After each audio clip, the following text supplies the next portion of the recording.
ಇಂದು ಮಂಡ್ಯದಲ್ಲಿ ಕಾವೇರಿ ಆರತಿಗೆ ಚಾಲನೆಯನ್ನ ನೀಡಲಿದ್ದಾರೆ DCM DK Shivakumar ಅವರ ಕನಸಿನ ಕಾರ್ಯಕ್ರಮ ಇದು. ಇಂದು ಸಕ್ಕರೆ ನಾಡು ಮಂಡ್ಯದಲ್ಲಿ ಕಾವೇರಿ ಆರತಿಗೆ ಚಾಲನೆಯನ್ನ ನೀಡಲಿದ್ದಾರೆ ಡಿಸಿಎಂ ಡಿಕೆ ಶಿವಕುಮಾರ್ ಅವರ ಕನಸಿನ ಕಾರ್ಯಕ್ರಮ ಇದು.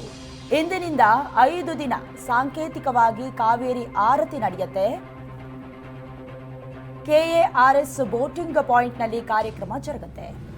ಮಂಡ್ಯ ಜಿಲ್ಲೆಯ ಶ್ರೀರಂಗಪಟ್ಟಣ ತಾಲೂಕಿನ ಕೆಆರ್ಎಸ್ ಜಲಾಶಯದಲ್ಲಿ ಕಾವೇರಿ ಆರತಿ ನಡೆಯುತ್ತೆ. ಸಂಜೆ 6 ಗಂಟೆಗೆ ಕಾವೇರಿ ಆರತಿಗೆ ಡಿಸಿಎಂ ಡಿಕೆ ಶಿವಕುಮಾರ್ ಚಾಲನೆಯನ್ನ ನೀಡುತ್ತಾರೆ.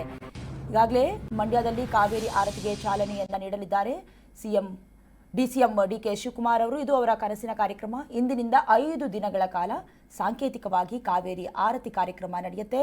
ಮಂಡ್ಯ ಜಿಲ್ಲೆಯ ಶ್ರೀರಂಗಪಟ್ಟಣ ತಾಲೂಕಿನ ಕೆಆರ್ಎಸ್ ಜಲಾಶಯದಲ್ಲಿ 6 ಗಂಟೆಗೆ ಚಾಲನೆಯನ್ನ ಕೊಡ್ತಾರೆ ಡಿಸಿಎಂ ಡಿಕೆ ಶಿವಕುಮಾರ್.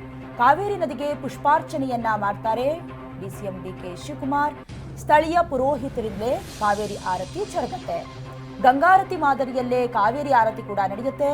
ಇನ್ನು ಈ ಕಾರ್ಯಕ್ರಮಕ್ಕೆ ಅಲ್ಲಿನ ಸ್ಥಳೀಯರು ಸೇರಿದಂತೆ ಸುಮಾರು 8,000ಕ್ಕೂ ಹೆಚ್ಚು ಜನರು ಬರುವ ನಿರೀಕ್ಷೆ ಇದೆ.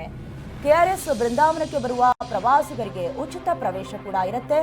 ಜೊತೆಗೆ ಟೋಲ್ ಸಂಗ್ರಹದಲ್ಲೂ ಕೂಡ ಪ್ರವಾಸಿಗರಿಗೆ ವಿನಾಯಿತಿ ಇರುತ್ತೆ. ಇವತ್ತಿನಿಂದ 5 ದಿನಗಳ ಕಾಲ ಯಾವುದೇ ಟಿಕೆಟ್ ಹಾಗೆ ಟೋಲ್ ಕೂಡ ಇರೋದಿಲ್ಲ.